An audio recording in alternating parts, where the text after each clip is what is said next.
Welcome to the second annual Shore Publishing Beacon Awards ceremony.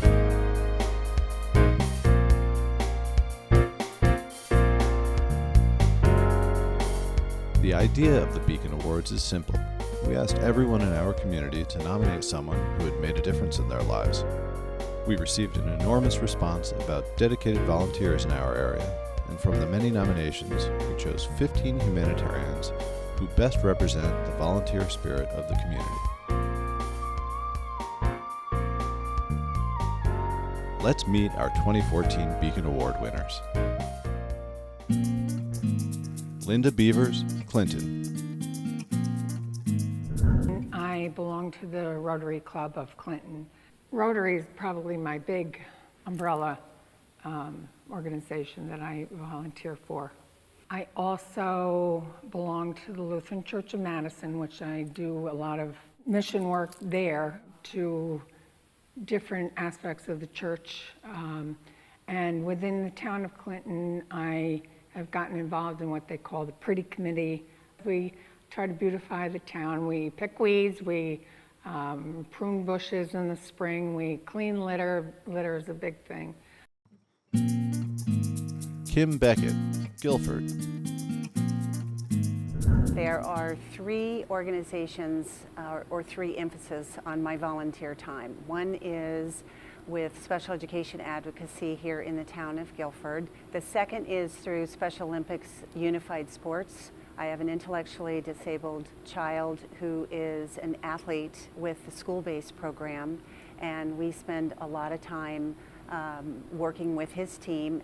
And the third organization where I spend a great deal of time is through the Guilford Day Community Coalition, which stands for Developmental Assets for Youth, and its partnership with the national nonprofit organization Positive Coaching Alliance.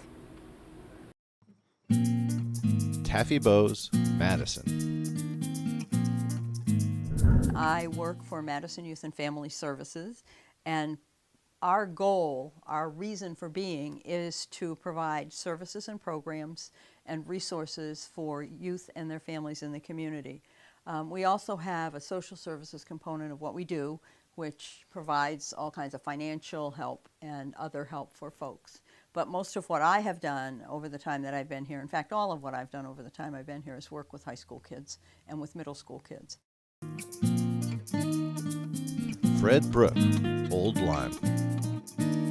I am the co-founder and president of something called Angel Charitable Trust, which is an organization that looks to help children with serious illnesses.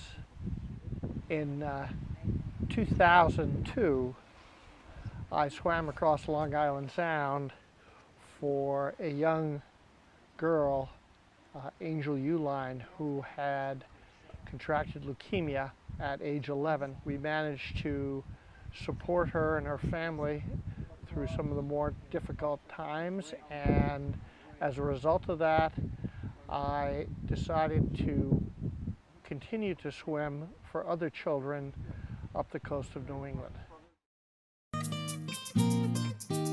Brenda Eldridge, Brantford. I volunteer for the Brantford Compassion Club, which is a feline adoption and rescue center. And I also am a cook at the community dining room in Brantford. I needed something to fulfill my life, and I have a very supportive family, and they too understand how I feel about volunteering. So I am very lucky. Christine Klarman, Brantford. The majority of the volunteering I do is after work on weekends. In the case of the community dining room, I've been cooking for the first Saturday since they started on Saturdays back in 1987. It was something that I really wanted to get involved with because I thought it was a great thing, you know, feeding people. The Orchard House I do one or two times a month. And then out at the nursing home where I volunteer, I coordinate with one of the evening nurses. I've volunteered everywhere for quite a while. Tracy Landino, East Haven. I participate with the American Cancer Society Relay for Life. as well as St. Clair Church in East Haven. I cook for the homeless. I teach catechism. I do it out of the goodness of my heart, and it makes me feel good to give back. In the past 12 years that I've been fundraising for the Cancer Society, we've raised over $50,000. At one point, everybody's lives is affected by cancer, whether they have cancer or they know someone who does have cancer. And this is the reason why I fight. Eunice Lasala, Branford. I first became involved with volunteer work when I was in the junior league back in the early 70s. And I did a lot of volunteer work in New Haven with Peabody Museum, the New Haven Historical Society. And then I had children, and so I focused on my town of Branford. I got involved in PTAs, and from there it just spread to a lot of other organizations, which I love. My mother inspired me probably more than anyone else because she was just completely immersed in the community and the church down south. And when I joined the junior league, I got very involved with the community up here. Susan McDevitt, Madison. I have a couple of things actually that I'm really very, very passionate about. One of them being an organization, really, I guess if you could call it, that my family and I started. These guys have affectionately named us the Pizza People, but we bring to the homeless and people in need, and particularly in New Haven, we bring pizza and drinks, clothes, toiletries, all kinds of necessities on a monthly basis. I'm also so far a cancer survivor. I have what's called Lynch syndrome, and I've been battling that for about 3 years. And I raise awareness about Lynch syndrome and hereditary cancers, to be specific. As far as what I do for hereditary cancer awareness, it's a whole field that's relatively new. Contact me if you have questions, because I could just go on and on about it, honestly. Peter Palumbo, Guilford. This organization that I volunteer for is called DAY, Developmental Assets for Youth. It's a drug and alcohol prevention program with Guilford Youth and Family Services. One particular program that we do, we just came up with this name of Build a Bike, Better a Life. And a good friend of mine, Tom Gerard, was asking me if I had an idea how we can get into Guilford school system and kind of build a little pilot program about bicycles, bicycle maintenance, and then the end result would be able to give that bicycle away to someone in need. James Puska, Killingworth. I've been volunteering for the Connecticut Hospice here in Branford, and I also volunteer for the Cove Center for Grieving Children. We have offices all around Connecticut that we service and help grieving families and children. Over here at Connecticut Hospice, my role here is to facilitate a support group for grieving widows and widowers. Dan Riccio, North Haven. I'm presently the commander of the American Legion Post 76 here in North Haven for 12 years. I'm also the service officer for the district to help veterans get benefits. I'm also the rental hall agent, the color guard captain, and a few other things stuck in between. I volunteer for the Fisher House, which we've raised money for the past 2 years. I'm still on that committee, and we hope to have groundbreaking in April of this year. We do food drives, coat drives for veterans. The Wounded Warrior Project we just did at the high school under one of the teachers. We raised over $3,000. We're going to have another one this November 17th at the high school, and we hope to raise over $5,000 to $6,000. Lynn Reardon, North Branford. I volunteer and actually created Matt's Mission Fund in North Branford. My son Matthew is the one actually who inspired me to volunteer. My son died in a car accident in 2009, and yes, I would say that severely impacted my life. It was a month after Matthew died, we had a walk in his memory. We walked 18 laps or walked around the track here, and the reason was we wanted to raise funds so we could give scholarships away to 2 children in his graduating class. Anthony Sagnella, North Branford.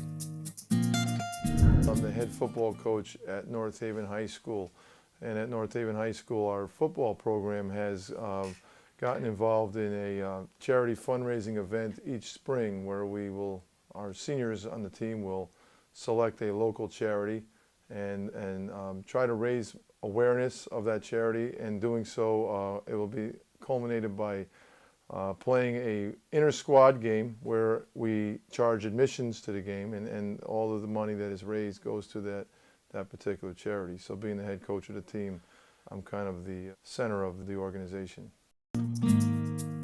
Leslie Strauss, Chester. I would have to say most of the volunteering I do is for Chester organizations. Well, specifically as a Chester merchant, I'm very involved with the Merchants Group, which is loosely knit. If you show up, you're a member. And I guess most importantly is I've been chairing the Winter Carnival for the last couple years. And that's our major event. And now I'm chairman of the Ninetown Transit, which is those nice green and blue buses going up and down the shoreline and up to Middletown. That's a 9-town district, a representative from each of the towns in the area. And we had over 100,000 riders last year. We've heard what our winners do for the community. Let's hear what that service does for them. This kind of work and helping people and seeing what it does to other people and families, so you find a spot for it. I see the tears of gratitude and thanksgiving, and they come back, and that means a lot to me, and I know it means a lot to her. There's been such an incredible richness in all this for me. Wherever you go, the benefits are just possible for everybody. Taking a moment to step back, look at the situation you're volunteering for, and knowing that what's coming out of your heart is all you need to be concerned with. I'll tell you what, the word humility, I think is the focal point to this and the centerpiece for our locker room now. It's changed the way the kids view themselves and they view each other. It's a win-win situation, really, volunteering. Well, the most surprising thing I've learned is that it's hard to stop giving. Once you start, you want to go in many different directions.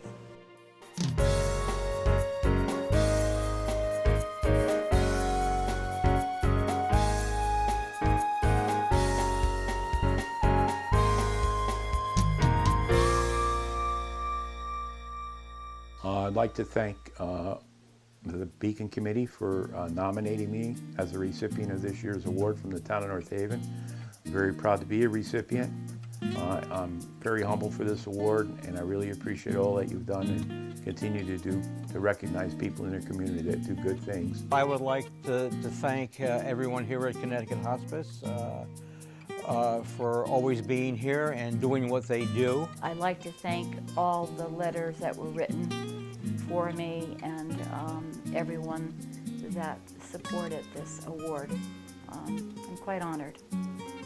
I'd like to thank everyone on Guilford Day who is supporting me in this endeavor. I'd like to thank the staff and of the Courier, and I'd like to thank those who are at the Beacon Awards, to all the recipients and how they have made a difference in the world, because it's the volunteers who really can bring on some real positive effect to their communities.